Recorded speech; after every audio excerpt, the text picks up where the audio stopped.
Tuan-tuan nak tahu betapa luas, betapa dalamnya neraka Jahannam? Negara yang nama neraka ini Allah Ta'ala cipta dia menjunam ke bawah. Negara yang nama neraka ini Allah Ta'ala cipta dia hitam dan panas, gelap dan panas.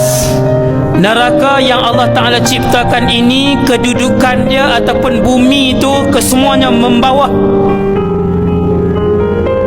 Sehingga kan pada satu hari Nabi dengan sahabat mendengar bunyi dentuman yang kuat. Sahabat bertanya, "Ya Rasulullah, bunyi apakah dentuman yang kuat?"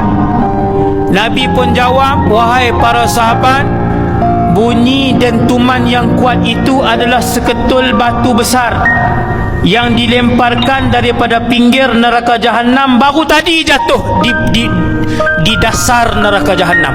Baru tadi dilempar satu ketika dulu," kata Rasulullah, "baru tadi Allah perdengarkan kepada kalian para sahabat, dengar dengan telinga mereka."